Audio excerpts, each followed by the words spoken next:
Welcome to Goodberry Cafe. All right, good evening, adventurers, and welcome to today's episode of Goodberry Cafe, the warm little cafe where everyone is welcome to come in and pull up a chair. Today, we are serving up a cup of inspiration, so I hope you'll come in and stay a while. My name is Joe, and for tonight, I will be your host. For anyone who's new, Goodberry Cafe is an interview show where I'll be chatting with guests who have a variety of geeky, nerdy, and artistic hobbies and passions about the things they do, the things they love, the things that they create, the communities they're a part of, and how all those things affect them and others positively. This show is a warm, safe, inviting space where we invite you, our listeners, to learn about these various hobbies and activities, and maybe just find and learn about a new adventure for you to try out too. So, for the fifth time, we'll be having a super special episode as we dive in with Jem, who plays the chaotic whisperer on our actual play D&D show, Forging Fates. If you haven't yet already checked it out, it's every other Monday on this channel, 9 p.m. Eastern, 6 p.m. Pacific. So normally every other Monday that we're not hosting GoodBerry Cafe. We're going to talk a little bit about Jem's hobbies and her relationship with D&D, the events she frequents, and her experience playing with us on Forging Fates so far. So Jem, now that I've figured out how these things work again, thank you for joining me on your show today. But before we get into the questions, would you mind introducing yourself and telling the viewers a little bit about who you are? I always ask people this, but I don't think I ever thought of how I would answer this. Hi, I'm Jem. I multi-event, multi-D&D nerdy thing lover. I have no idea what to say about myself. Hi, I play Whisper in Forging Fates. All right. Well, thank you for joining me today. Let's start out with some info about you. Tell me a little bit about yourself. Like, what kind of like started your nerdy journey? So I think I was kind of a late bloomer with the nerdy stuff. I did not grow up watching anime. Did not grow up doing nerdy things. And it wasn't until I moved out to California when I was 21 that I ever actually started diving into nerdy things. Started watching anime, started watching Doctor Who. I had been to my first Ren Fair on the East Coast when I lived in Boston, and I think that was like the start of the end of days for me. And then it was all downhill from there, and then I fell really hard into a lot of different things. Do you remember what your first like nerdy thing was? Like your first anime or whatever it was? Okay, so that was sort of a lie because when I was a kid, I did watch Pokemon and I played Pokemon. But everyone was doing that. That wasn't like a weird nerdy thing at the time. It was Right. like, but I was very obsessed with Pokemon as a kid, and I found some of like my old paperwork from when I was a kid that I had to write a paragraph that I would not bring Pokemon cards to school again because that was my punishment. But so I guess Pokemon is really where it started, and it was like Pokemon and Sailor Moon. Sailor Moon was on right before Pokemon on TV before I went to school, so I watched those two. In high school, I watched Bleach to try and impress this one guy who I was into, and that was just a totally self-serving reason. But I did like the show at the time, but then it ended there. And then I went to college and I wasn't really doing much nerdy things. I was just busy partying in college. And then coming out here, I think I went back to Bleach. I wanted to just finish it and actually watch the whole thing. And then I fell really hard into Ren Fair stuff and Lord of the Rings. Mm-hmm. Is that kind of where the inspiration for the ears came from? Yes, it started at King Richard's Fair in Boston when I was like, oh wow, I want to be an elf. I watched, okay, I guess the seeds of the nerdiness started in Boston when I watched the whole Lord of the Rings series for the first time. Um, and then I went to that first Ren fair. I didn't have anything to wear. I like had to borrow my ex's friends like Ren fair clothes. And I looked like a mess. Um, but then I saw like elven decor and elven attire, and I was really into Lord of the Rings. And then when I came out here and went to my first Ren fair, which is I think one of the first things, like big events I did out here in California, I was like, oh, I'm gonna be an elf. Like that's it. And at the time, The Hobbit had come out, and so Toriel was like I would really like the character Toriel. Mm. So I tried to, never having sewn anything before, I tried to create a green velvet elf coat thing, and I bought a red wig and I tried to be Toriel at the Ren Fair, and I got myself a pair of like latex elf ears. They weren't really good quality. And then that was the rest is history. And then I was just like, I love everything about elf attire, elf decorations. Yeah. Okay. Let's see. So, that all being said, so you said you go to Ren. You've been to a few Ren fairs now. Yes. What other kind of convention stuff do you do? I have been really big in the local convention scene out in California. I've been to the anime conventions, the comic conventions, and there's a lot out here. So I think I've been to most of them.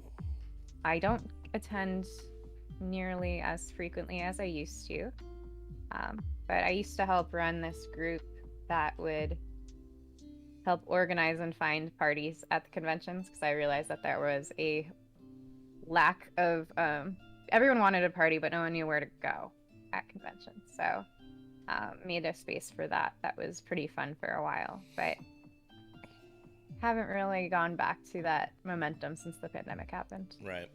Do you have a favorite convention? Anime Los Angeles. Anime Los. Why is that? Why is that? I mean, yes, it was my first convention in 2015, and it's still my favorite. It's in January every year, and the weather, it's not too hot. It's not as big as Anime Expo, so it still has that small convention feel. Mm. I know a lot of people who do panels and stuff there, and it seems just like seems like home. And also it's just the convention that's easy for everyone who I know in the convention scene to go to. So you see all your friends. It's fun to cosplay at. It's not that far. And when I first started going, it was still at a hotel. Mm-hmm. So it was at a Marriott near LAX, and it was just like the best first convention experience anyone could have ever had. You walk down the hall and you're meeting new friends and seeing people. You end up accidentally attending an industry party and meeting everyone you'll ever meet in the convention scene in one night. Even though it has grown larger than the hotel now, so it's no longer just a hotel-based convention. It's still got that same community vibe about it. I love the ribbon thing that people do at ALA, where you make and trade ribbons, and then there's ribbon hunts, and you want to collect all the ribbons you can on your badge. It's just a good time. And it was my first convention, so maybe I'm a little bit biased. Do you have a convention that you haven't been to yet that you really want to go to? Gen Con. Gen Con? Yes. But my love for tabletop is very new to me still. So I didn't even know what Gen Con was until I think this year. So I fell into D&D hard, obviously. And no way. Now I'm obsessed. And it's the majority of my life. But I'd never even known what it was before, but now I saw some of my friends go to Gen Con, and then I saw the coverage from Gen Con this year, and I'm like, oh my gosh, I wish I was there. What part So about next it? year. Uh, well,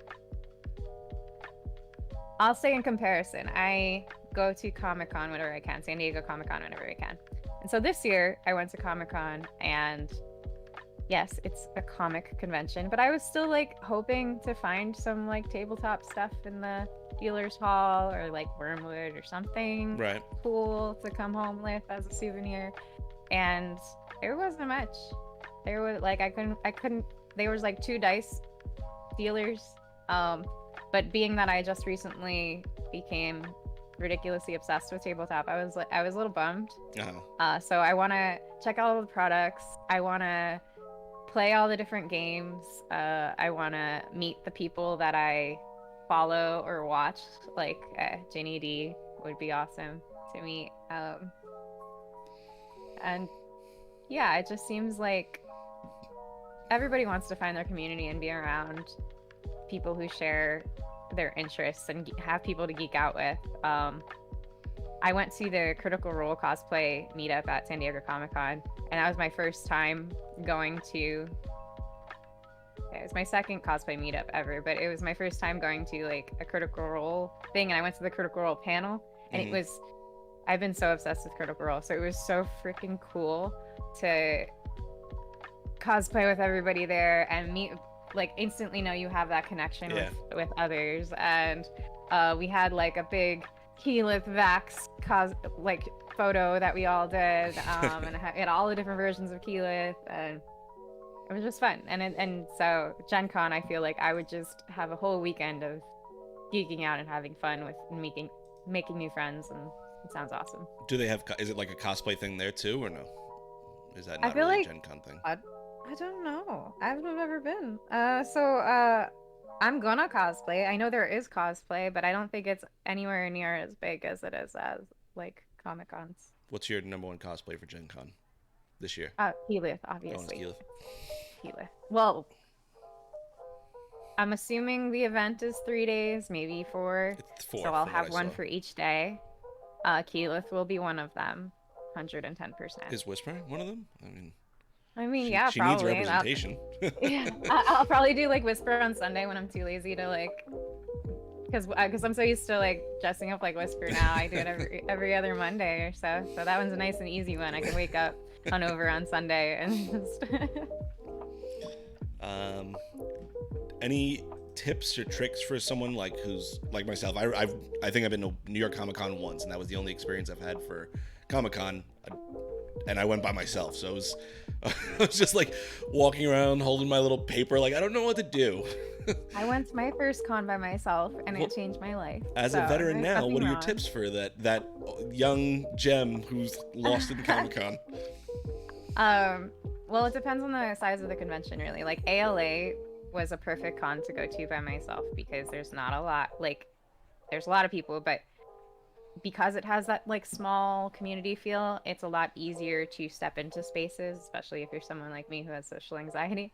And it's a lot easier to be invited into spaces but if you're talking something as big as like San Diego Comic Con, that's a different set of survival tips. It is a marathon, not a sprint. Wear comfy shoes. It's huge. If you're trying to meet up with people, don't expect your phone to always work. Like, plan for meals. Don't forget to eat. Don't forget to drink water. All these things that should be obvious, but when you're in the hustle and bustle of the craziness of a big event, like you forget those things. Yeah, and don't be afraid to try new things and step into the challenge of a new adventure, even if it makes you feel like you're a little bit stepping out of your comfort zone, because that's when all the exciting things happen. Like, try it before you say no for most things. That's good advice. All right, so let's shift a little bit. What was your first D&D experience? How did that journey for you start? Hold on. Let me see if who's listening. Okay. Okay. Technically, I just had to check to see who is watching live. Technically, I had a D&D experience. We want to say 2017, where we tried to start a campaign, and we played one session. It was pretty much like session 0, and it was at one of my old apartments, with my friend who's a great DM, but like the group was all newbies, and it was my first time playing too. And then we never met like after the first session because nobody's schedule worked out. Two people like quit, and there was some like internal drama happening, so that was sad because I liked that first character I made, even though she had 0 substance. I didn't know how to write a backstory then. What was it? Her name was Filiterania, which in Elvish means daughter of the wandering birds, which I thought were hummingbirds. She was a elf ranger. Of course, she was an elf. A beast mastery ranger, I think, or whatever that is. I haven't actually played a ranger yet, but that was my idea for her. Okay. And so I don't really count that. But that same DM decided to run a one-shot with us that Christmas season. And I didn't really... I hope he hasn't joined since I checked the chat. I didn't really enjoy that session, not because of the DM, but because one of the players was just like murder hoboing. Oh, yeah. Everything, and like making it not fun for the rest of the people playing. And I was also too hesitant and too scared to roleplay at the time. And so that was that. Didn't really start playing D&D until 2019 when I started a group at my apartment. And I think we started in 2019. We were meeting like every Tuesday. It was so nice. We had a schedule going, and we made it. We actually finished a campaign.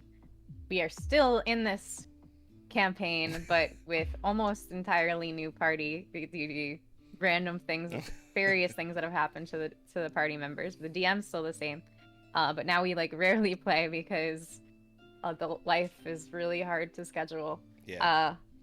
But that was really my first jumping in to D&D. I was just like, I really want to play, and my friend I knew who was a good DM, I was like, we're gonna do it. Yeah.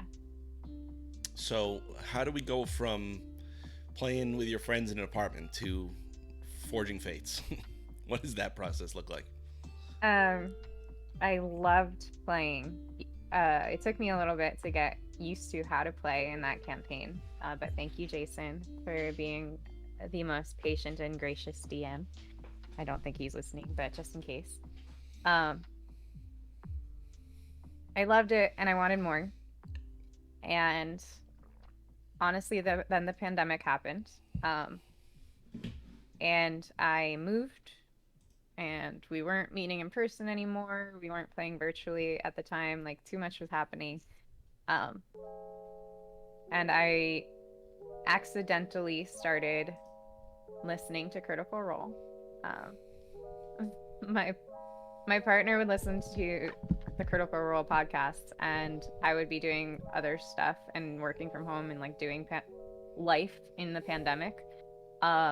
And I used to be like, I don't understand how you're listening to people playing D&D. Like, this sounds so boring to me. This is just, I can't understand what they're saying half the time. I can't follow this. And this is so many hours. You're like devoting so much of your time listening to this. And then I was sitting at my computer or something. I don't know what I was doing, but I was doing some other task, and something happened on Critical Role, and my partner was watching it live at the time, on Thursday nights, and I was like, oh shit.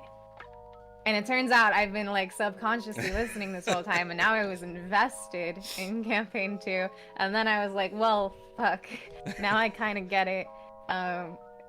And I watched the rest of campaign 2 every Thursday night, and I fell into it, and now I wanted to play more D&D. So I saw your post, I believe it was your post in one of the Facebook groups on, like, I don't one of the D&D Facebook Right. groups. Find my D&D group or some shit like that. Yeah, something like that.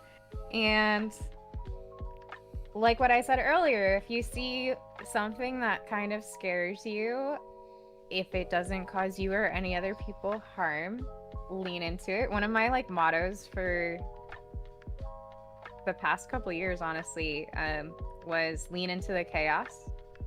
And so I saw that post, and without like giving myself a chance to like doubt myself, I leaned into the chaos and I applied. And here we are. Did you have the character Whisper before that audition? Yeah, Whisper was in my first campaign. She's my baby. She's my love. Even though she was a different version of Whisper. But the core idea of Whisper is the same. And so I adapted her from my first campaign, my not my first, but my lawn running campaign into this world. She's a lot more fleshed out in this world than she ever was in the 2019 campaign. Was the fact that the game was going to be taking place in Exandria what drew you, or was it just the thought of being in another? It was really the thought of playing more D&D. Well, actually, it was a couple of things, because I was afraid to play with strangers. I'd only played with that group really before, but I knew I wanted to make more friends to play D&D with. I wanted to find people like who liked D&D, because I fell into this critical role hole with my partner, but like a lot of my friends still don't, like my real life friends still don't play D&D, or at the time they didn't. I'm slowly converting all of them. But so I felt like I wanted to make new friends, and I wanted to do something that was new to me, and I had challenged myself this year to try to do something new or scary at least once a month. And so I saw that and I was just like, yeah, this is my thing right now. I'm gonna try. So I didn't even, I mean, it being in Exandria was not the thing I actually noticed at first. Oh, really? Yeah. I mean, it was like icing on the cake, because but I don't think it really hit me that we would be playing in the world of Exandria until I think I heard more about the audition. Right. Yeah. What was the audition process like for you? For like, I don't know if that really ever came out what we did or anything like that. So, do you have any insights into it? So we scheduled a bunch of one-shots on our Discord, and Joe somehow had the patience to run, I don't even know, 6, 7, 8, some ridiculous 4 or 5. I don't know. It seemed like you were running a lot of one-shots, all of the same one-shot for each group of people who wanted to play. So I got into the Discord, and you were like picking up what dates to go for the one-shot, and I did not want to go first at all. I did not want to be in that first group who went.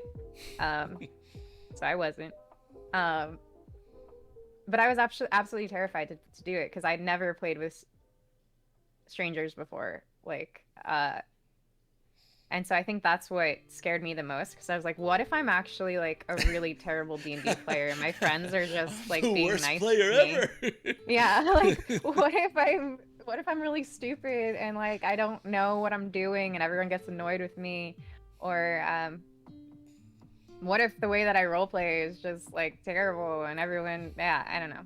I had all of these self-doubting thoughts. So I was so nervous the day of the one shot, like absolutely nervous. But I was just, I'm just gonna be Whisper, and I love my character, so let's lean into that. Was there any part of that first game that like you were like, oh, okay, this is something I want to be a part of? Because I mean, people's D&D styles differ. Was there anything in there where you were like red flags or green flags? I think I warmed up pretty easily, like pretty quickly playing the game. I was like, oh, this is nothing to be afraid of. And honestly, I was nervous about you, because I was like, what if he's a terrible DM? Like, I don't enjoy his play style or anything like that. Because I'd only had really one and a half DM styles before. Right. And Matt Mercer. So those were my comparison points. But I was actually really impressed with the way you ran the one shot, and I think that was like a huge green flag for me because I was like, oh, I like this. I like this DM style, and I like this way that we're playing. And I was able to riff off the other characters and things that were happening pretty easily. So I think my nerves over the course of the one shot subsided a lot. Okay. Yeah. Good. I'm glad I got my back padded out of this. Yeah. So tell us. You said you've had Whisper for a while now. What kind of went into her creation? What elements have you drawn to make her? What brought her about? Whisper was sort of an extension of my first character, Filipterania, but Philly was more of a well, okay, looks wise a bit like Filipterania. Filipterania was the base, but generally Whisper came from an almost idealistic view of who I want to be, which sounds weird because she's dirty and messy and chaos demon and rude and loud, and these don't sound like positive qualities. But I have a lot of social anxiety, and I am always afraid to make the first move in places. I am afraid to be loud, and I don't know, I'm super anxious. And so when I thought of a character I would have fun stepping into a role to play, it is a character that are these qualities that I wish I could bring to my life easier. So somebody who doesn't get analysis paralysis for every decision they make, and somebody who could be impulsive, somebody who isn't afraid to speak their mind, somebody who feels comfortable taking up space in a room, and somebody who is like the first one to jump on fun or just lean into the chaos. As I said, like this has been like on my whole self-improvement kick of trying to lean into chaos and lean into scary situations more. Whisper embodied the extreme of that. So I found it really fun to explore playing her in that way. And also, she is in turn, as a character, inspired me in my personal life. In moments where I'm like feeling anxious or nervous, I found it sometimes helpful to be like, well, like, what if I was role playing Whisper right now? And it sounds corny, but it works. Yeah, it definitely does. What are you hoping to get to with Whisper in this campaign? What do you want to see from her, without giving spoilers? Yeah, I know. For things we've discussed. But is there any like themes maybe that you want to like explore with her? It's a hard one because I'm trying not to. Yeah, don't give any spoilers. Like, we don't want to ruin any of this, anything. We can move on. We can move on if you want. I can say vaguely, I would love just for her. So I don't have it planned out in my head, but I want her to experience character growth. And I don't know what direction that's going to be in because it's all going to depend on what happens in the story and how she interacts with the rest of the party. But so I don't even have a sense of where I want her to end or what direction I want her to go. But I love seeing character development in the story, so I want to just naturally see how that happens with her. Okay. Did that doesn't help you at all as a DM.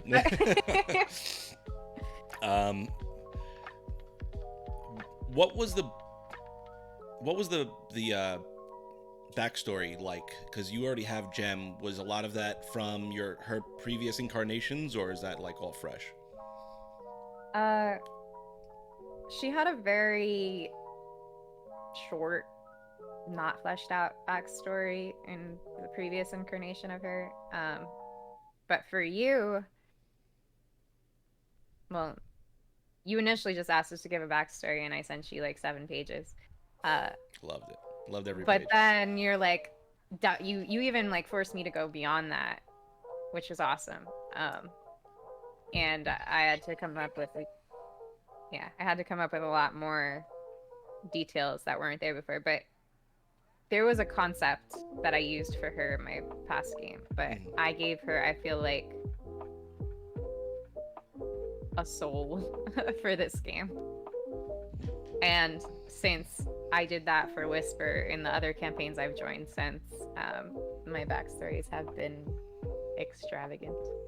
We're dropping Sorry, frames not like sorry. crazy right now. Oh yeah, we are frozen. Oh no. Let it go.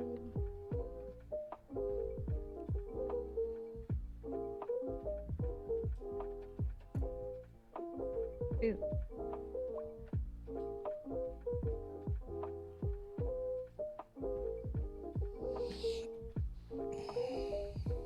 Man, I'm like frozen in the most unattractive face too.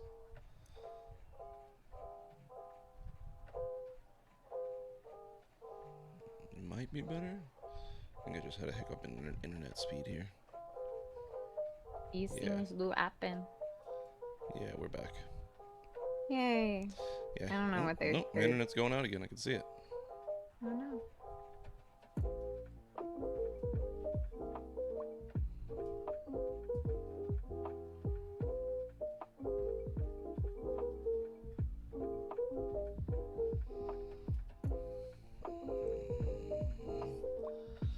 What's going on? It's strange. Yeah, sorry everyone. I think the internet's a little funky right now, but Bluetooth mode. we'll try and power on here. Maybe I'll There's turn weird off stuff happening. my monitoring phone. All right, where were we? Sorry. I don't know when Back. we froze. Yeah, I don't. Drank water and suddenly came back. Well, hydration is key, everyone. So I think we were talking about your the backstory process for you. Yeah. So- I don't know. Am I repeating everything I said? Yeah. I mean, might as well. Important. Okay. Whisper's backstory was a concept, really not very fleshed out in her first iteration. But for this game, I feel like I gave her a lot more depth to her character and why certain things are a certain way. You know how when you make a character, it's like, oh, pick these skills that you're proficient in and pick the items that you have and stuff. I tried with her to come up with reasons why she had all of those things, Mm-hmm. and incorporate every part of that into the backstory. And then I don't know if I'm repeating myself, but I sent you 7 pages of backstory for Whisper, and you turned around and were like, I need more, and asked me even deeper questions, which challenged me to even put more depth to her as a soul, as a being, as a character, multi-dimensional character, which was awesome. And that deeper level beyond the 7 pages or whatever it was, has now affected how I approach backstories for the other campaigns I've joined since. Oh, really? Like what? In what way? I had I don't know if he's listening, but one of my DMs, I sent him a 12-page backstory that was like so good, and I love this character, but we can never play. And yeah, so now I really do put hours into my backstories, and I will never be a 1-page backstory type of person, because I don't care if the DM doesn't want it. It helps me play that character better, and it helps me rationalize decisions I make, things like that. So sorry, not sorry to any of my future awesome. DMs. I will always write long backstories. Send them to me. I'll take care of it. Um, so if Whisper were to go, whether she makes that character makes the choice to leave the party or she dies through unfortunate circumstances, do you have a second character already planned? What is it?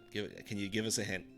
Oh, well, it was. Well, actually, for this campaign, there's already a bunny, so my bunny character probably wouldn't step in here. And she was my top. Like, I have a hair and gone character that was my top. I want to play Mm-hmm. until I made Taffy for that Halloween one shot. Now I really want to play Taffy in a game. And Taffy has such a cool because yes, even for the one shot, I made a backstory. It wasn't like fully fleshed out as I would for a campaign, but yes, Taffy's got a full backstory. And her backstory is so interesting. Her development would be so interesting. I want to play Taffy in a game. Would you really play her badly. second season or no? Yeah, yes. I will not put her in a game that I don't think is going to last. So I want a commitment to play this character out so I can develop her and see what the DM throws at me in relation to her backstory. Okay. All right, cool. So do you have a particular play style that you prefer when it comes to like your DMs or your fellow players or anything like that? High roleplay. High roleplay. High roleplay, yeah. In one of my games that I joined recently, I play in person on every few Sundays. I was warned before the first session that this is a high roleplay campaign. We've played like, I don't know how many sessions. They played a bunch of sessions and we're only level 2. Like, because they just roleplay everything. And if you're not comfortable in this sort of setting, you're not gonna have fun here. And I was like, yeah, bring it to me. Let's go. Especially for being that I started being afraid to roleplay and I didn't roleplay in the first few instances with D&D. I'm now absolutely obsessed with roleplaying. Like, my favorite element of the game. So I like high roleplay. I hate metagaming. Mm-hmm. I will never want to talk about in-game things out of character. Because it's just like, my character wouldn't know that. My character is -1 intelligence. Like, she's just like, she wouldn't be planning this like this. Like, if we want to do like a in-character talk discussion, like, yeah, sure. Right. But yeah, I like sticking to the fidelity of the roleplay. What's your least favorite aspect of D&D? Optimizing, min-maxing. But I mean, yeah, like, that's my least favorite play style, and I don't enjoy playing with people who play that style. Right. Or games that stress that style, I think. Because I feel like that takes, unless you have like really good reasons for why your character is min-maxing in a certain way, like, I feel like it takes away from the elements that I love, which are roleplay and realism and playing with flaws and playing with challenges, things that would come up if you were real people. Right. But I think in terms of me participating in a game, things that I don't like as much, I used to, that's not right English grammar. If you had asked me a couple months ago, I might have said combat, but I'm learning to enjoy combat more as I think I'm just getting more familiar with rules in general. Yeah. I'm not a big puzzle person. I feel like I'm going to be like excommunicated saying this, but I just don't like puzzles in games, and I didn't play Legend of Zelda until I was in my 20s, and I did not enjoy Ocarina of Time because I don't like puzzle games. So there are like high puzzles in a campaign or things, I'm probably just, yeah, puzzles are Whisper's probably checking my out. least favorite. Yeah.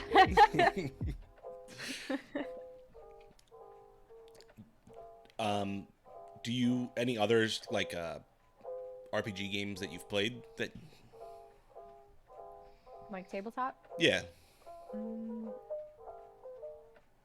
no, not yet. Um, I played A Familiar Problem, which is by Grant Howitt, which is like a one shot. And I played Everyone is John. I ran that a couple of weeks ago, which was really fun. And that's also like a one shot game. Um, but I know that I paid money for the upcoming Avatar RPG that is coming out on Magpie Games, but they haven't shipped it yet.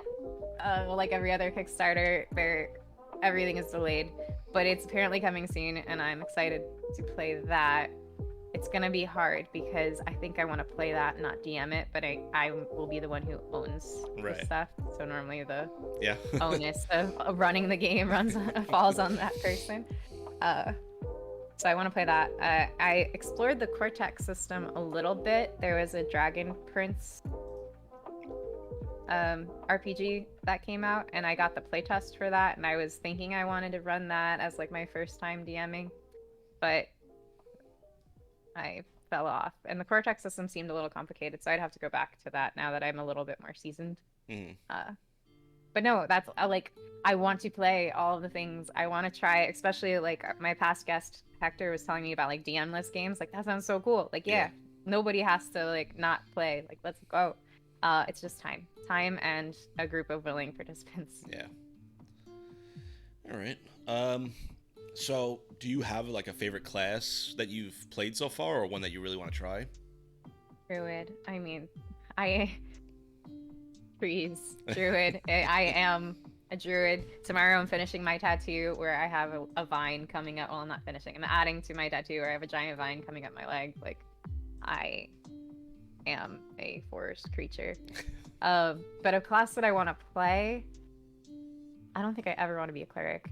I want to play Artificer. Like, dipping my, like, tasting it a little bit in that one shot.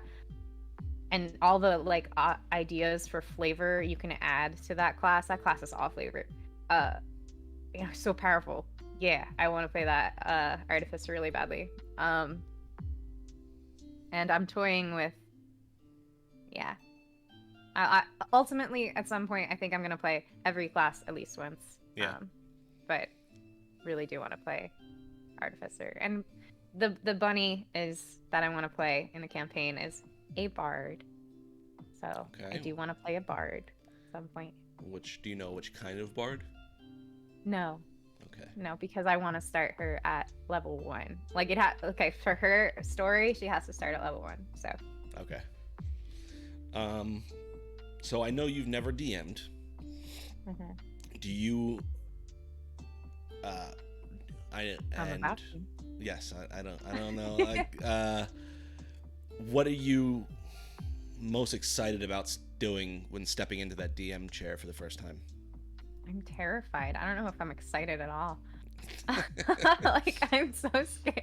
You see how I prepare for things. Like I write everything down that I'm going to say or that I'm going to do. So I'm terrified, I think, more than excited, because what if they're doing something that I'm not prepared for and I have to improv, and I don't feel like I'm very good at improving. Oh, I'm man. probably better. I'm probably You are better gonna than hate me. I'm giving myself credit. But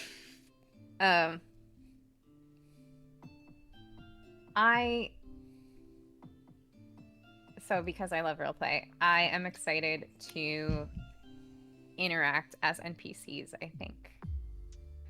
Do you have a bunch And of I'm voices already? excited to incorporate, like, granted what I'm gonna be DMing is a one shot, but in the future, as I step into like a campaign, I think I'm gonna be really excited to incorporate backstory elements and like surprise my players. Yeah.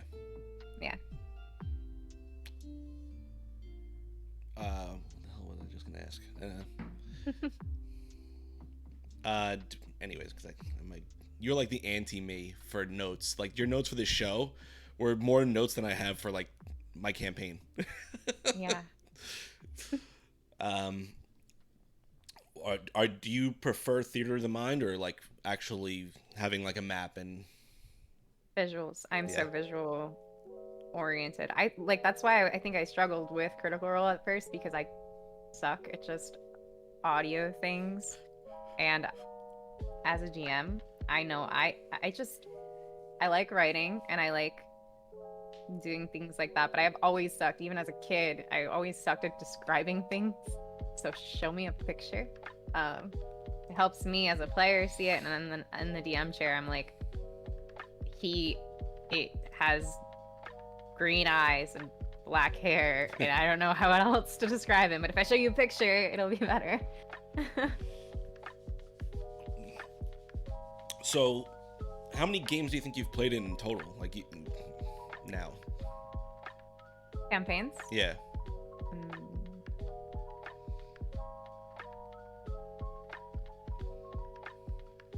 Even ones that ended? Yeah, if they went any Or sort fell of apart? Yeah. Okay. Whisper, Reverie, Jail, Caspian, Reverie. 5 like campaigns. Right. Yeah. What's the craziest story? Ooh. My in-person game. It was my second session playing with them, and they were already a pre-established group. And we're playing Dragon Heist. So no spoilers because I've never played Dragon Heist modules before this. And we are running our tavern that is a part of the game. And I joined the tavern in my first session to help run the tavern with this group. And the previous day had been like a festival, and there was a parade going through the city. And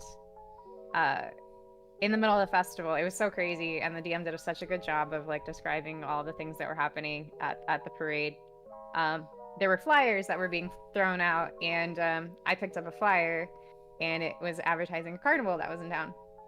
And so the next day, after crazy stuff had happened that night, my character wakes up and is like, you know what, we need a like stress relief. Let's go to the carnival. So we are all like, oh yeah, let's go to the carnival, and getting ready for our day to go to the carnival when there's this explosion, and everything goes to shit. No carnival happens. In our before that, a trigger warning to character deaths, NPC deaths, just in case. Sorry, I'm backtracking. We're getting ready for the carnival, and people are like, "Oh, the carnival! Like, we've got some things to do," and we had some like downtime at our tavern home thing, and so this group that I joined had adopted 3 orphans from the town, and were like allowing the orphans to live with us and stuff. And so there was this whole huge montage scene where different party members were doing different things around the tavern. I'm a monk in this campaign, so I was like practicing my monk shit. And different party members had each of the orphans. One was teaching him how to throw daggers. One was they had been working with this one orphan who they convinced the orphan that he knew how to do magic by casting like minor illusion and stuff. And so the kid thought he could do magic, but this time in the montage scene he actually did some magic, and it was crazy, and we were all like, oh my gosh, he's actually using magic. And then the other one was learning how to pickpocket. So we were teaching them these beautiful skills, and then I'm like sorry, excuse me, I'm dying. And then I'm like, let's go to the carnival. Explosion. 2 of our orphans are dead right after the right after the freaking montage scene and all of that, and the one who just learned magic was one of the dead ones. I was just like, what the fuck just happened? And then shit got serious like real fast. So I think we all left that session like silent. Like we were all in person, we were all just like, what the fuck? Oh boy. It was so good though. Gotta love it. Drama makes good storytelling. I think you already kind of answered this. When you create your characters, are they like a part of you, or is it like you try and do opposite of you? What kind of goes into your character creation process? They're always looking at my characters. They've, except for one, have all been elements of myself that I either want to explore more or like whisper an idealistic version of somebody I want to be to an extent, or parts of me that I want to explore in a roleplay setting. Okay. I got a character based on anger and power. I had a character based on and then I have one character who started as a joke character, and then I gave him a 12-page backstory, and now he's a lot more than a joke character. So, what would you like more out of like our story, out of Forging Fates? Last session was really fun. I think I just want more. I just want more of it because I feel like we are touching on those moments. There's still something hard about playing virtually. Yeah. That it doesn't lend itself as naturally to inner player interactions as you would if you were all sitting at a table, because you're missing some of those like social cues that happen when you're physically sharing a space with somebody, like a breathe in, like somebody's about to speak. So I still find that every now and then we either are all afraid to talk because we don't want to cut off someone, or we're all trying to talk at the same time, and that's just like a artifact of playing virtually. Yeah. So I feel like we're getting better with that, but the more moments we have of those inner character development points are my favorite. And we've been, I mean, I don't know, I wouldn't say more because I feel like we're having a good amount, but so I just want to play more. Yeah. Do you have a favorite moment yet? Ooh. I mean, as you saw with my craziest moment, I love the drama. I think the Lyndon thing, and realizing that there's consequences to our actions, was my favorite moment. Realizing, that because we did not chase the frog man, our friend got attacked, and we told him to be there. So like, that shock moment, I think, was my favorite in the campaign so far. Okay. Is there any like questions you have about the campaign, like those lingering questions you have, or I feel like we're still pretty early in the big mysteries, but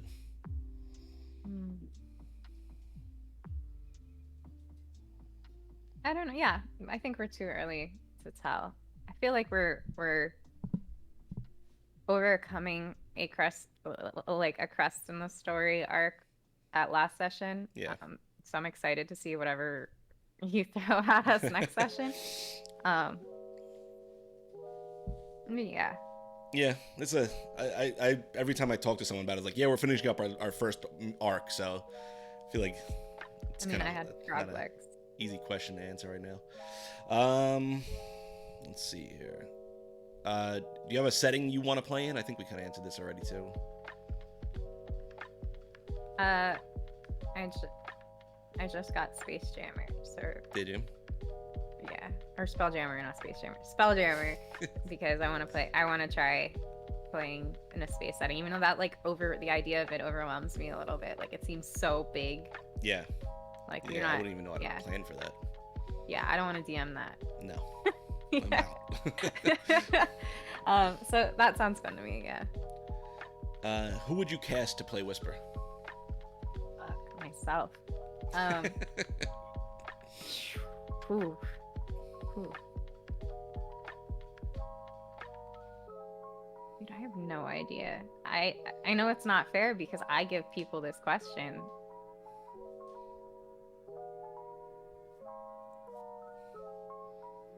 I don't know.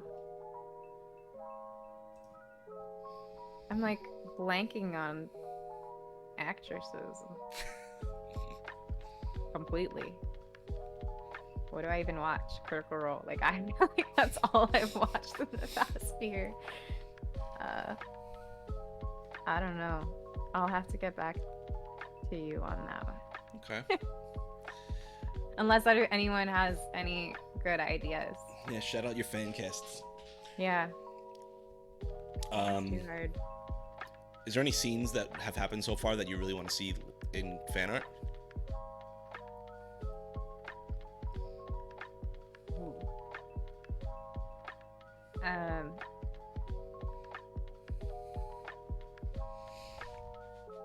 I think a scene with like Whisper and Talon would be great.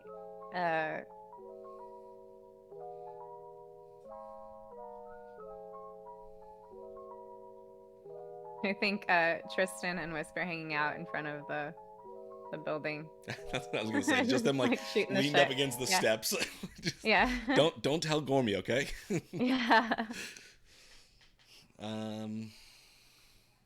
So what's your goal for Forging Fates? Like, what do you want to see this become? What do you want to get out of it?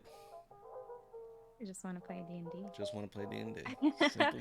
I would like for it to continue and like go through a story. I am really enjoying our cast and my party members and where our story is and the player characters in the game.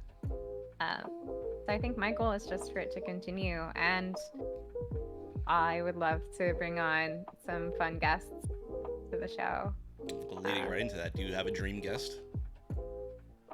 Jenny D. Or Laura Bailey. Going. Or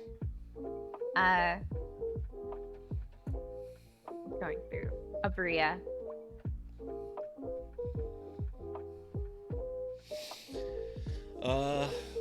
What kind of advice do you have for people that want to do more role playing, but they're not really sure how to go about it?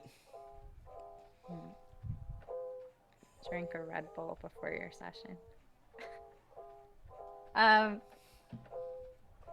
kind of what I did. Because then you can't help but start talking. It helps if you have a group that, and a DM that is willing to work with you.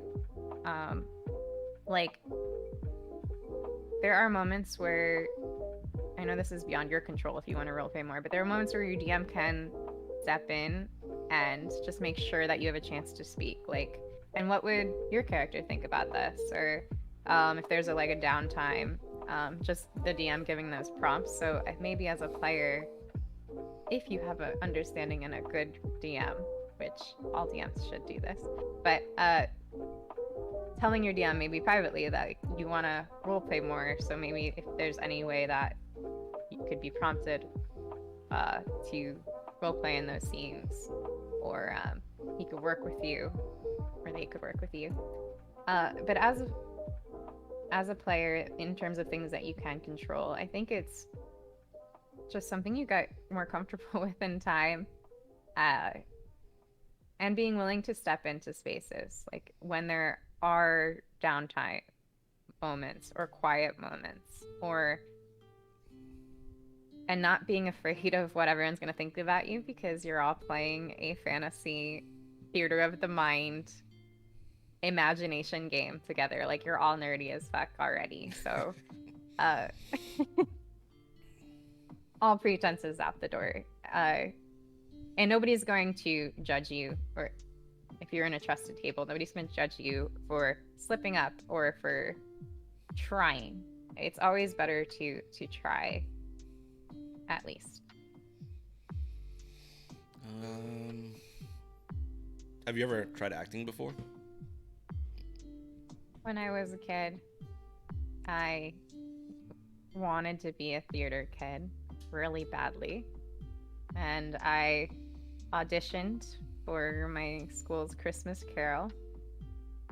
And I got cast as the Potato Woman, which is a poor woman who sells potatoes, because I absolutely bombed the singing portion of the audition because I can't sing for shit.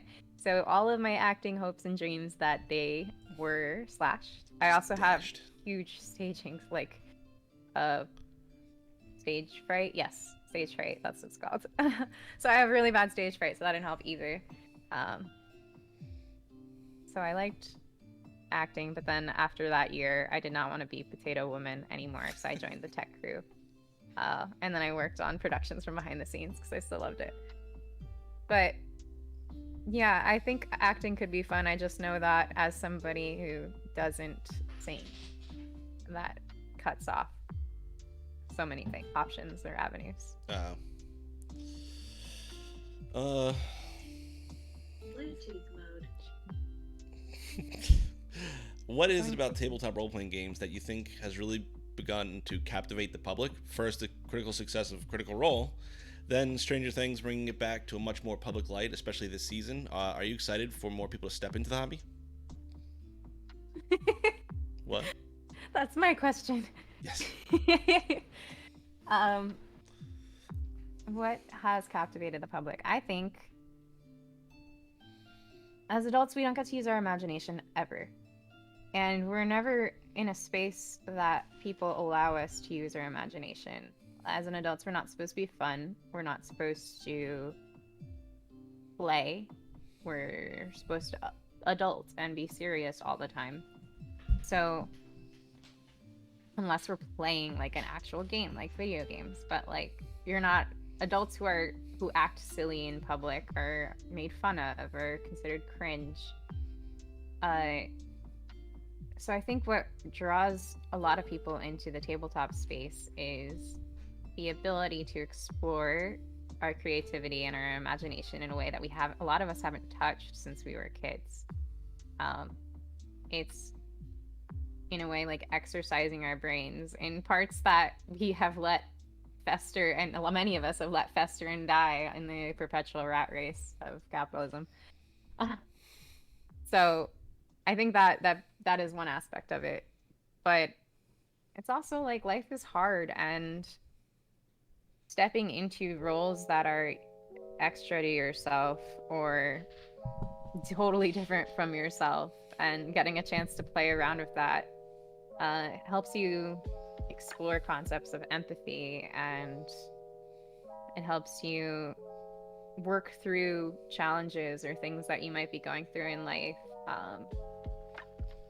And it's kind of, at least for me, and I guess a lot of other people who've jumped on the tabletop train, it's kind of an addicting thing, especially if life is not as exciting as being an elf druid on an adventure. So.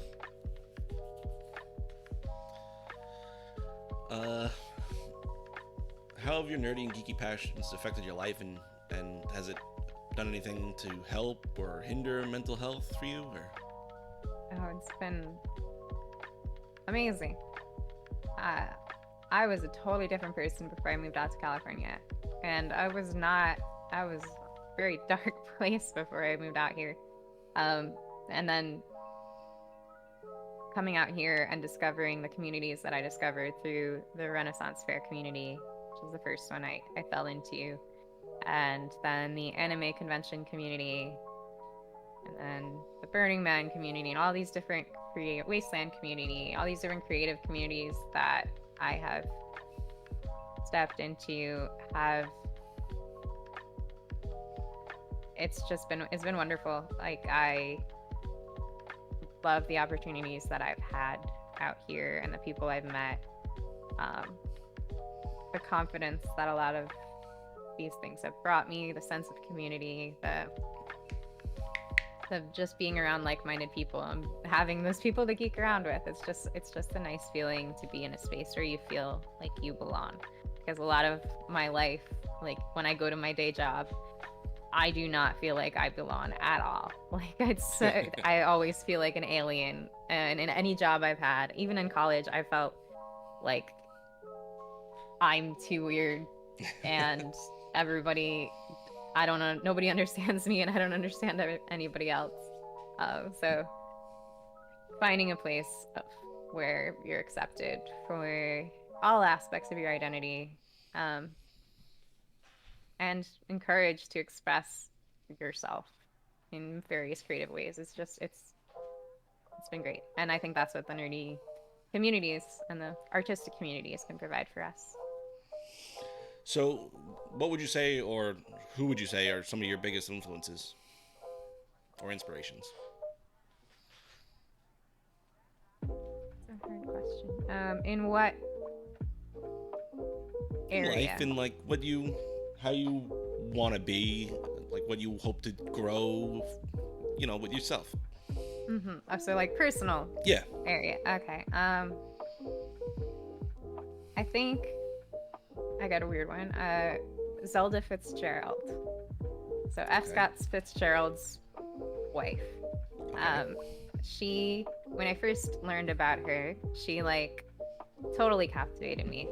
I've always been obsessed with like the 1920s as a time period. But Zelda was badass. She wasn't afraid. Like, she wasn't afraid to speak her mind. She was always challenging the status quo, and she was creative and passionate. And she was just like a super inspiration, especially at a time when all of those things were not what women should be. Except she was married to a total asshole who stole some of her work, and that sucks. But she was the brainchild behind a lot of that. But yeah, she was, learning about her, she was always a muse to me. And so I do think of her frequently. Okay. Well, I think that's going to finish up the personal portion of this interview. We're actually going to take a quick break, and I'm going to come back with most likely to and dicey questions. I'll be right back.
Sorry. All right. All right, you ready to go back in? Are you? Yeah. We're back. All right. So we're going to go into Cast Most Likely, which is inspired by our wonderful Cece, who plays Finnick on Forging Fates. And if you have any questions for Jem, go ahead and start putting those in the chat box so I can read them off to her. So, I'm only going to do a few of these because there's a lot. Did you come up with new ones? I did not, but... Oh, so you're going to use the old ones that I wrote?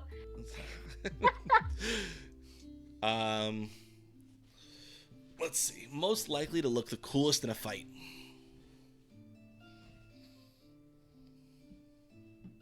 Thinking.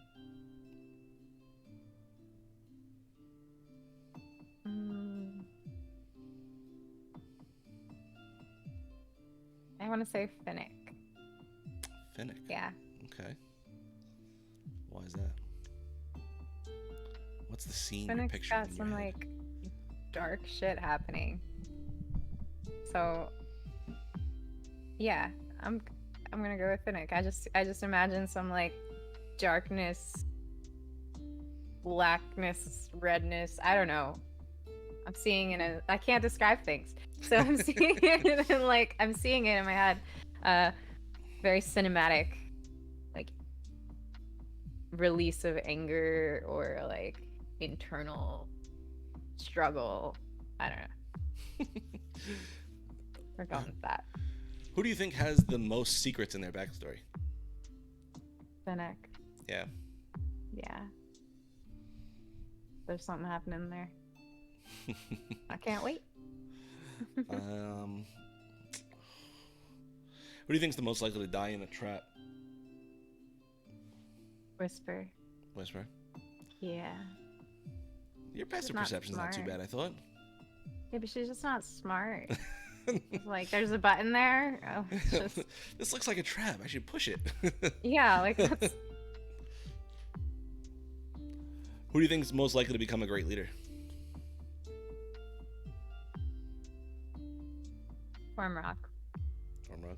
Even though he would be a reluctant leader. Like, Yeah. He doesn't want it, but like suddenly he's like the leader of his tribe or something. It's like, well, fuck. Who do you think's most likely to have a villain arc?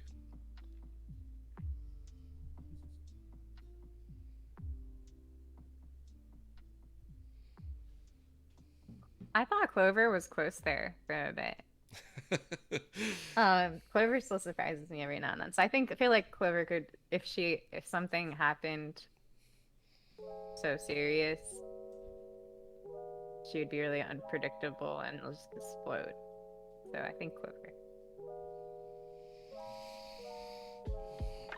Who's most likely to become a teacher? Stormrock. What do you? He's already teaching me how to like cook, and he taught stir and fry. Still reluctantly, but. What do you think everyone else's jobs would be?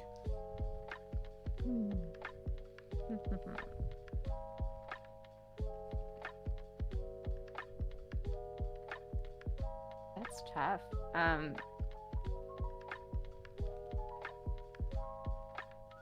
Tristan, I could see running like a camp or like a fighting school. So I guess I'm a teacher, but I could see him like running or being a member of like a defense force. Clover.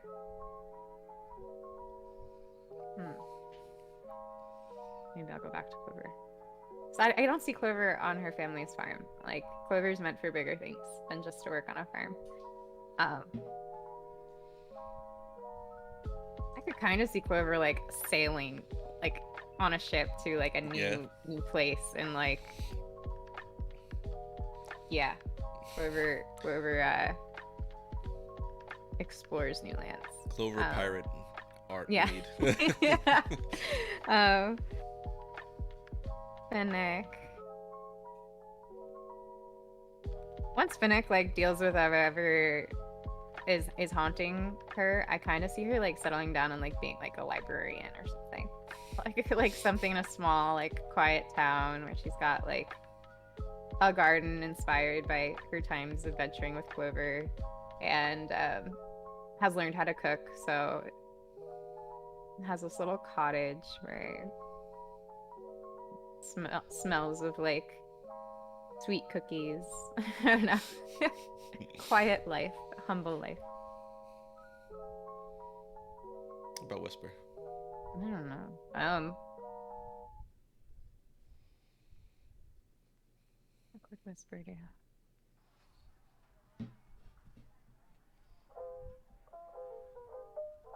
Whisper would 100% join the carnival if there were an option. Touring circus. Maybe be like a host of something. whatever their equivalent of a game show would be.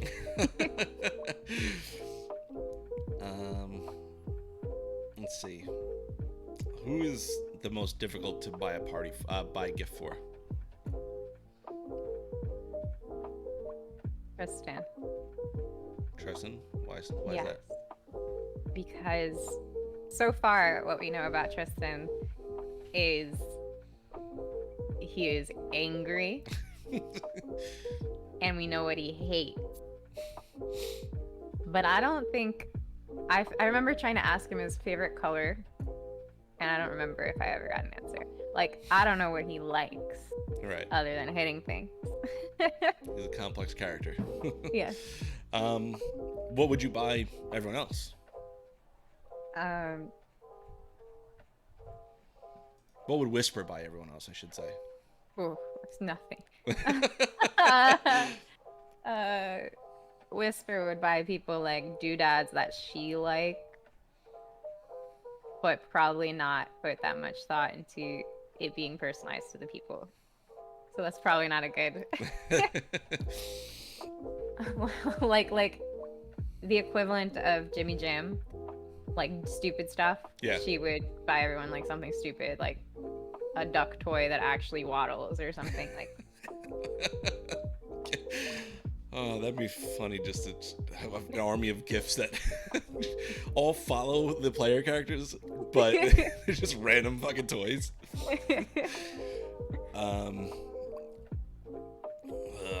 Who most likely to become immortal?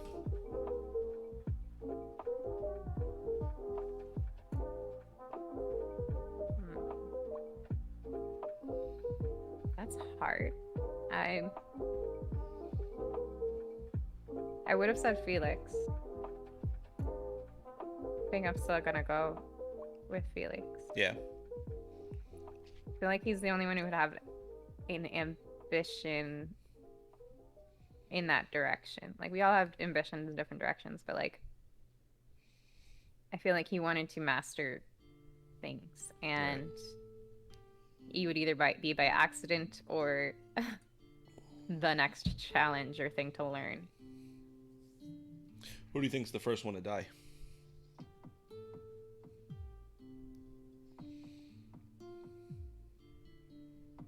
I might say Whisper. Yeah. Yeah, just because she's just dumb. Like, because she's really that dumb. Yeah. Okay. It's gonna be something stupid.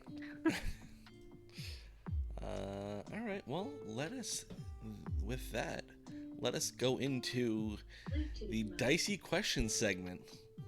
So, dicey questions is 20 questions that we roll a dice for and questions associated with it. So, Jem, being the keeper of the big D20, would you please do us the honor of rolling for yourself? You're lucky I had it next to me. Oh, that's cocked. 12. If you had a spiritual weapon, what would it look like? It is hard being on the other side of the table. Me or Whisper? First you, and then we'll see what Whisper does.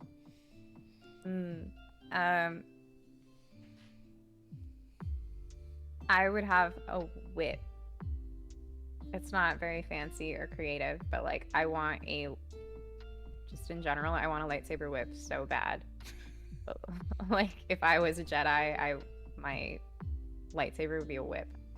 I have no reasoning for that. I just think whips are really cool. So I think Mara Jade had a lightsaber whip, so yeah. it's in universe. Yeah.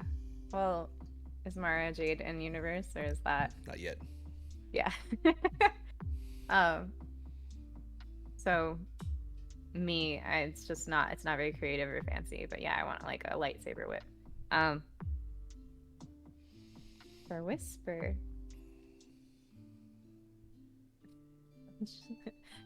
I don't think she's eaten turkey yet, but a giant turkey leg.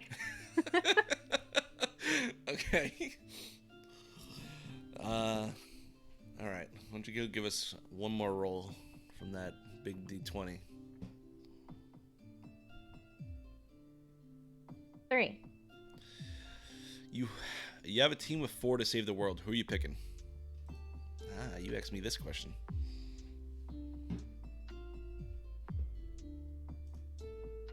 Balls. Is this fantasy people? Yeah, or and real-life anyone you people? want. Whatever, however you want to classify it. Okay. Who did you say? Do you remember? Ender from Ender's Game. Deku. I think I tried to pick one from each like thing. So I have a book, a movie. I forget what the other ones were. Okay. Kakashi from Naruto.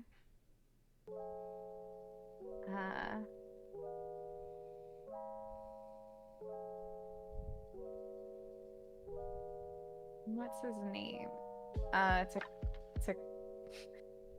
Takeshi Kovacs from Altered Carbon.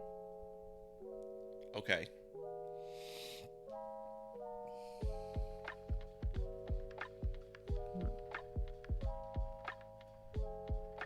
He's got magic.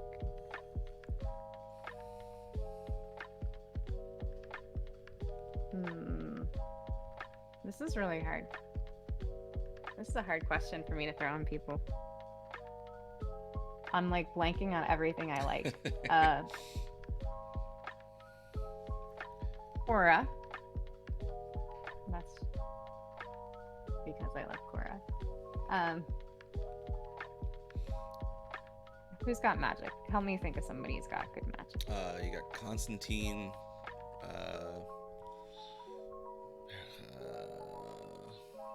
Who's super OP? Doctor Strange. Oh, he's got too much of an ego. I don't want to deal with that. Wanda. Oh, she's a ticking time bomb. Yeah, I'm trying to think like Marvel people who, other than like Captain Marvel, P. I don't want to work with that.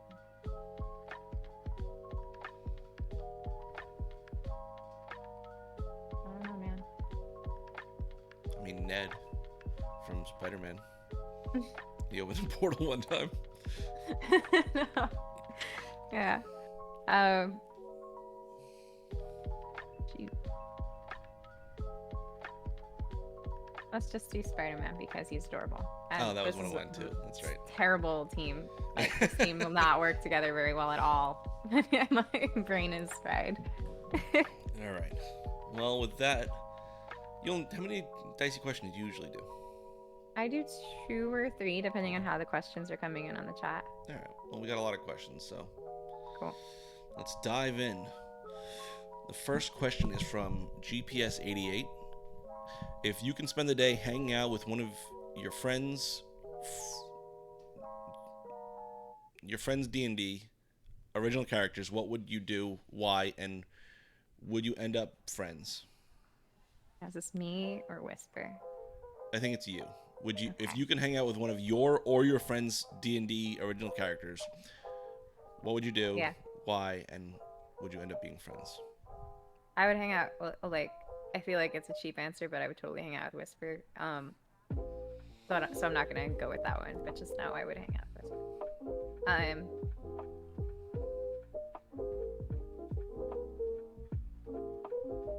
Thinking through all my campaigns that I'm in. I think I might want to hang out with Clover. I would love to learn about beekeeping and honey harvesting at the farm. And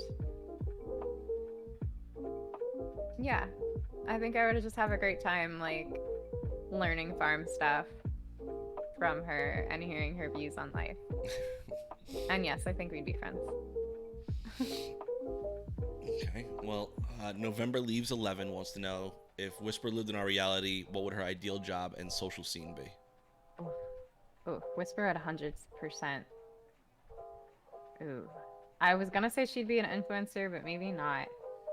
Um, yeah, I'm gonna go with Whisper would be like a Vine turned TikTok star. Uh, and her social scene.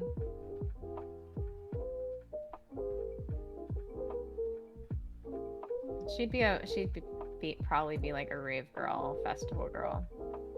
Um, I don't see her being a nerd at all. Bluetooth She would just like, yeah, she would go to music festivals. Yeah, just out to And experience everything. yeah, she'd be no, she wouldn't be a sparkle pony because she wouldn't be afraid of getting dirty, but she would be, yeah, just like a gotta tell my fans about everything I'm doing. November also wants to know, what are your most favorite things at every event you've been to? Like, what would you recommend doing for each? Seems like a long That's answer. Yeah, that's a lot. Yeah. Name one event. Going through my favorite things at each event now in my head. And this was talking about analysis paralysis. uh, let's go. Hmm.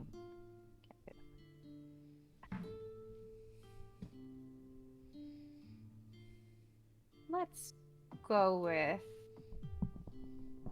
San Diego Comic-Con. Okay.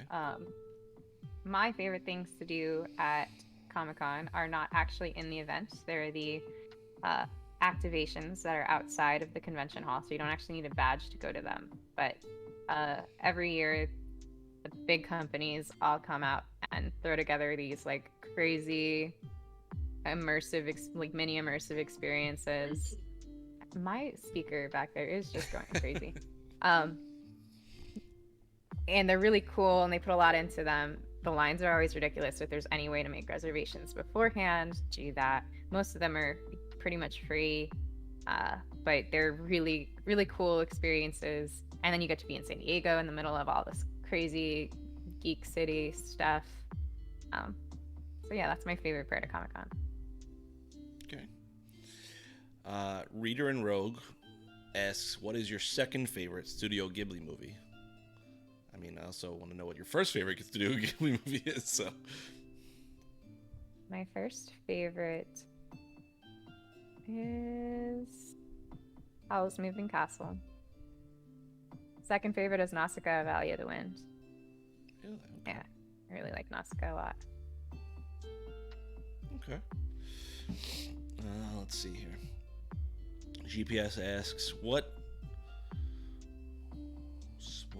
what's in a spell ability in D&D that is not very useful in game but would be dope to have in real life? Well, What? I am limited in my knowledge to the characters that I've played and the classes that I've played. And granted, I haven't gotten very far in level in any of my campaigns. So yeah, just keeping that in mind. I don't know all the spells, and I don't know all the classes spells. So working with what I got, the first thing that came to my mind was Druidcraft. In the game, it's like kind of, yes, you can use it for flair and flavor, kind of a cantrip, but it doesn't do much. But in real life, oh my gosh, I would use Druidcraft every day. I'd be popping out smells and flowers and things all over the place. Like, yes, I would want that in real life. November wants to know, if Totoro were to play D&D, what class would he play? Backstory, Totoro is my dog. And surprisingly, Totoro is not... Oh, wait. Oh, I forgot about Ponyo. Okay, Ponyo is my favorite Studio Ghibli movie. I can't believe I forgot about Ponyo. So there you go. Ponyo, Howls, and then Nausicaa. But Totoro is not my favorite movie, but I did name my dog Totoro. It's up there. He is a jerk. Not a barbarian. He's not sneaky. Not a rogue.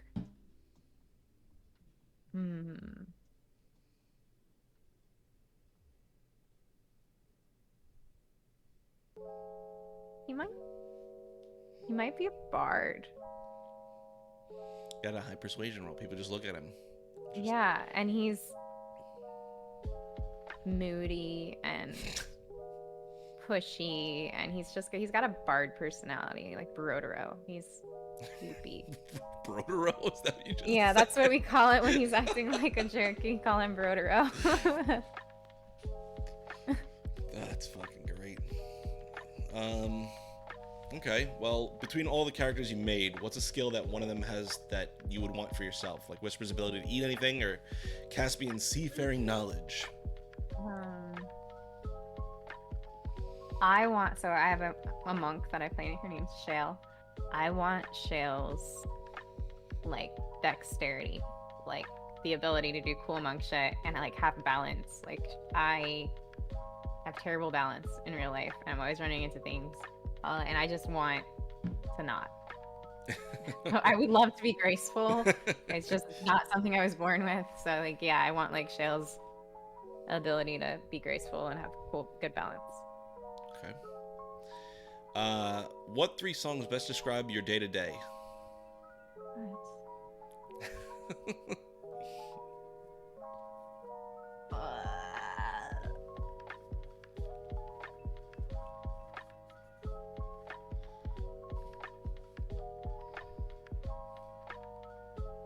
Thinking. I don't freaking know.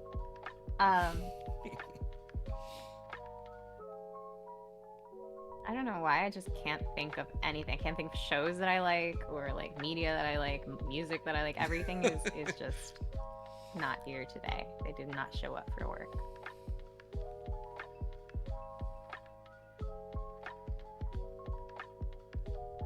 Yeah, I have no answer for this right now. I'm so sorry. No Yeah. worries. What place in fantasy TV, games, or movies would you wish to visit and explore for 48 hours?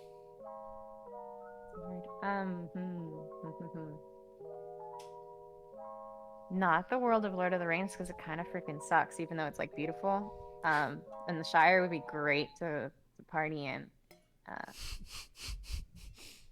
But they're always under some form of war or attack, and it just doesn't seem like a safe place. No.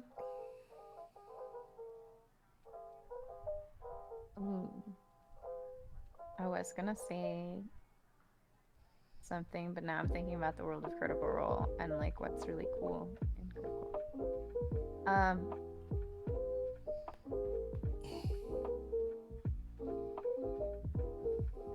Are you watching Campaign 3? I'm on episode. I just finished episode 29. Yeah.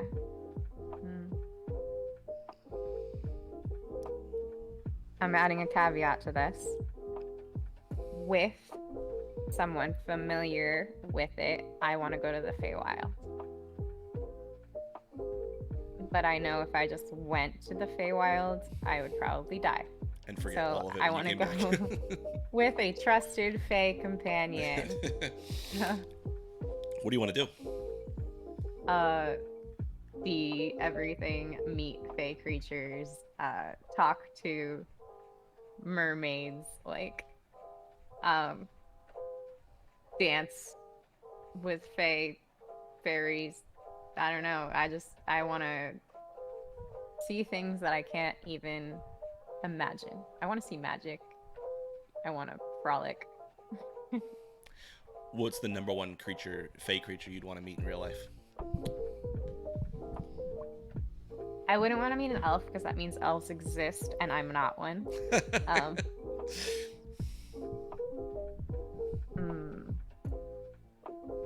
It does have to be a Fey creature, fantasy creature. No, you can pick whatever you want. Okay. Understanding that my brain is fried today. The first thing that came to my mind when you asked that was a Kuatoa. Kuatoa. Yeah, those little like water weird monster creatures in D&D that worship Bip-Bleep Blue Boop or whatever. Okay, yeah, the little like Yeah, fish frog they're people. so I was cute. like, They're so cute. Okay. And they're so dumb and funny. I don't know.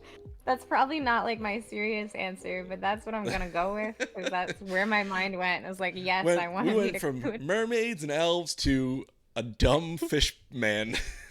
I love like derpy things. It's like my weak point. So Oh my god.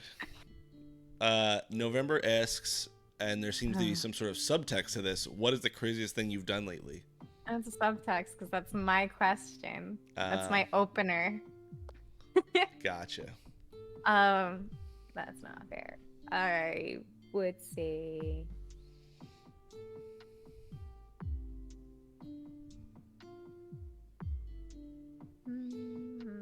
I've actually had a couple pretty tame weeks. Uh,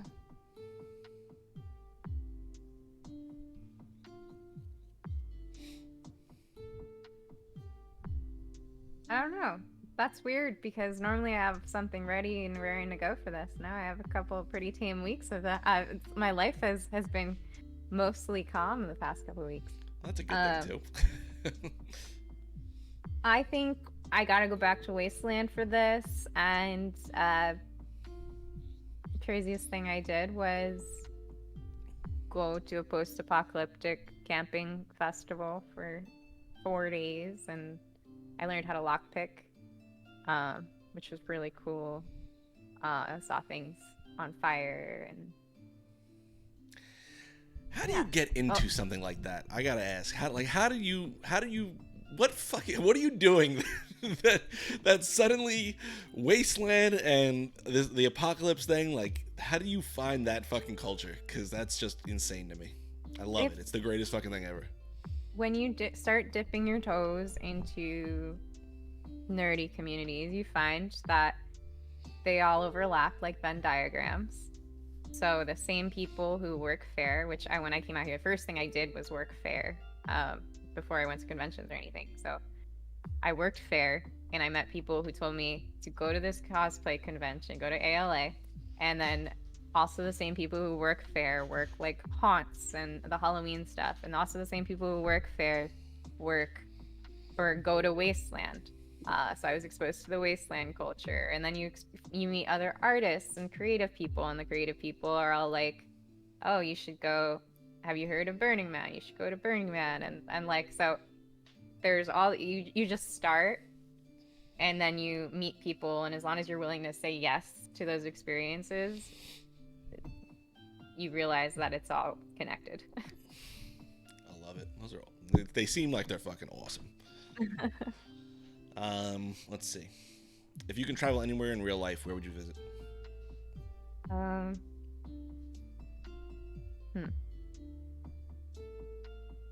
I have a couple places. I do want to go to New Zealand and see the set for Lord of the Rings. But I also think that I might get bored. So like I want to go there and I want to see it. But if that might not be my top choice, Right. in terms of travel, I think I really want to do Bali. I want to go to Bali. I want to eat food in Bali. I want to go to India and eat Indian food in India. I want to go to South Korea and see the craziness of super future cosmopolitan city life. Yeah, so I think those might be my top 3 at the moment. Okay. New Zealand's there. New Zealand might be a nice like 4. But I did my top 2, which was Japan and Ireland. Okay. So. Did you kiss the Barney Stone? No, I was in Dublin for 4 days. And it was a last minute trip. I didn't see anything other than Dublin during St. Patrick's Day week. Oh, okay. Fair enough. And that's all she remembered. What's your favorite junk food that you could never give up? French fries. French fries. They're the downfall of my life. Like, I have no problem giving up anything else, but if I smell French fries, it's over for them bitches. Crinkle Like, cut, waffle, steak. oh, no, ew, ew, ew. All of those are ill. No, give me crispy fries. Just crispy like, super potatoes. crispy What, string fries they're called? Nah, they don't have to be string, but like they could have a little bit of meat on their bones, but like crispy. I don't want soggy fries. It's gross. Like In-N-Out fries are disgusting. Does Whisper have a theme song? I know we have the right. I know we have the playlists. Which of those songs is like Whisper's fucking jam? What is just playing in her head every day? I actually am gonna go to Whisper's playlist because I don't really remember what I put on there, but I knew some of them were very fitting.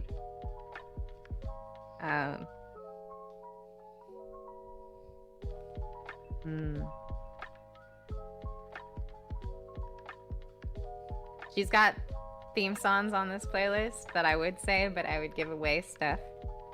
So I'm gonna go with "Dirty Paws" by Of Monsters and Men. Okay. And the lyrics too are fitting for her. Perfect. What's one point in all of time you wish you could view, experience, but not alter?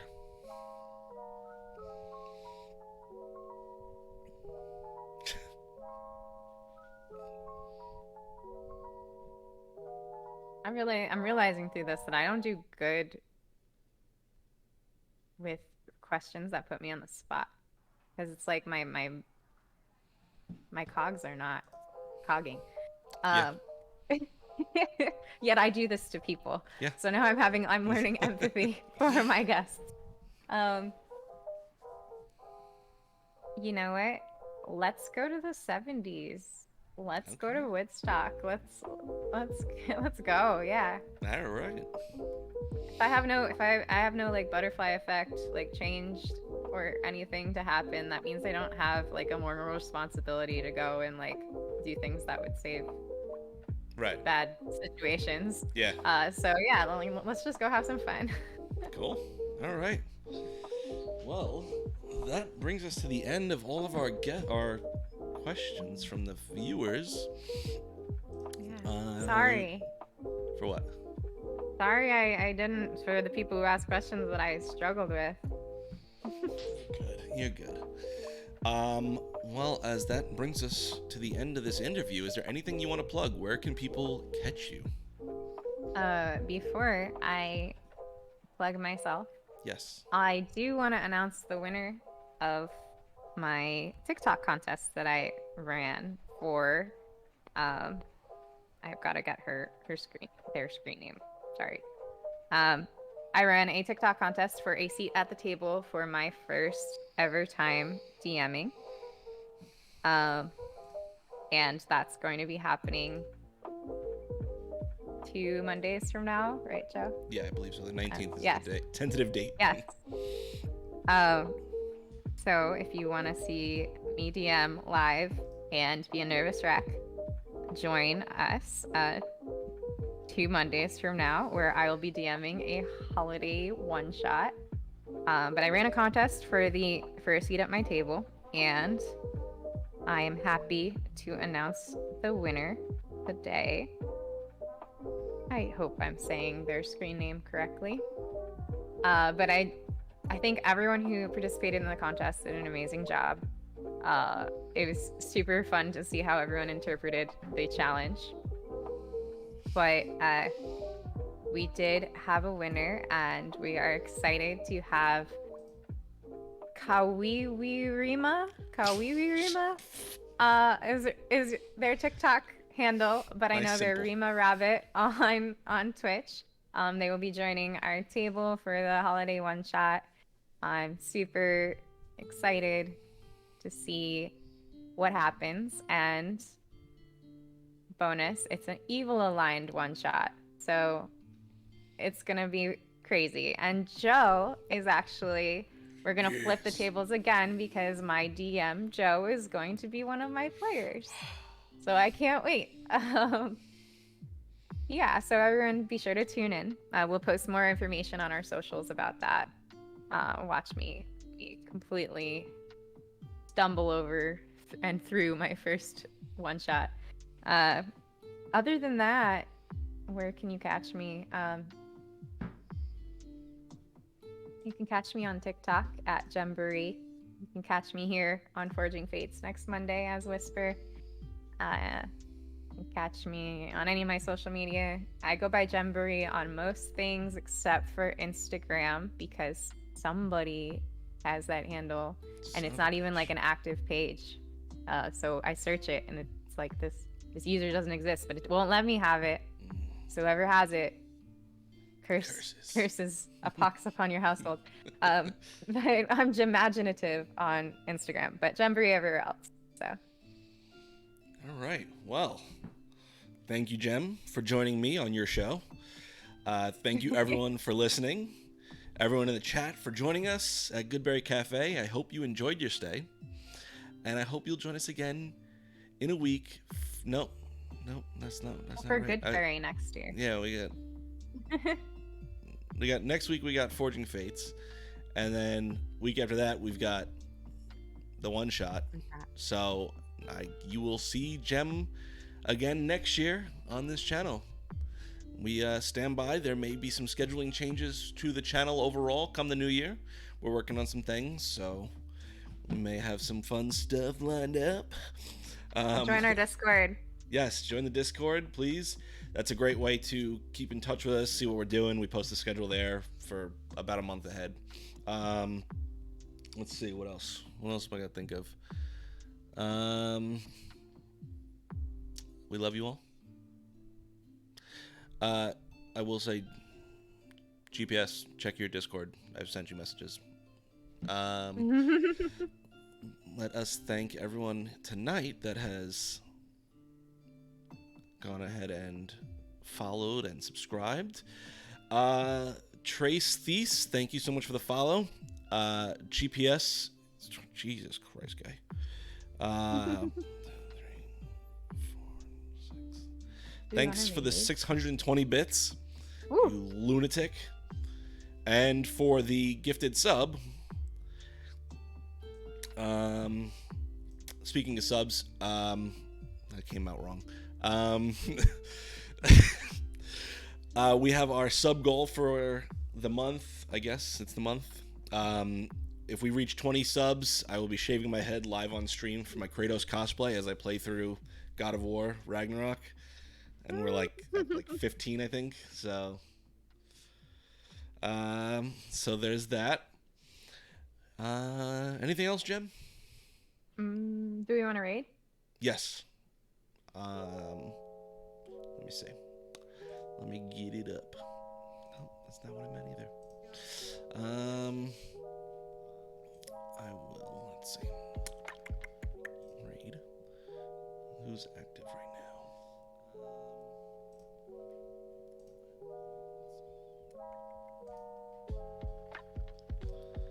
I know someone playing Pokemon. Or I know of someone I follow who's currently playing Pokemon.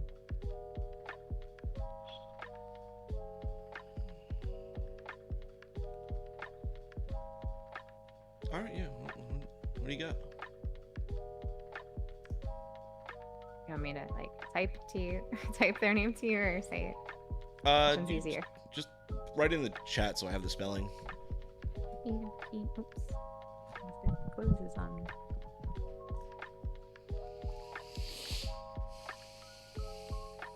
And there.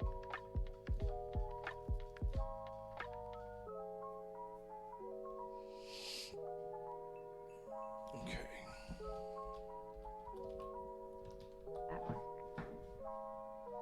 And who is this person to you? They are, well, I don't know them personally, but they are a DJ on Booty Mashup, which is a group on Twitch, and now they're playing Pokemon. Alrighty. Well, I hope you all follow us over to the raid. Jem, again, thank you so much for letting me interview you. This was a lot of fun. And I hope you all have a good night, and we'll see you next week. Love you. Thanks.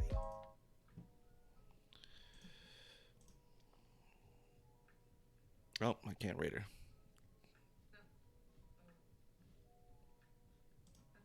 I don't know. It just says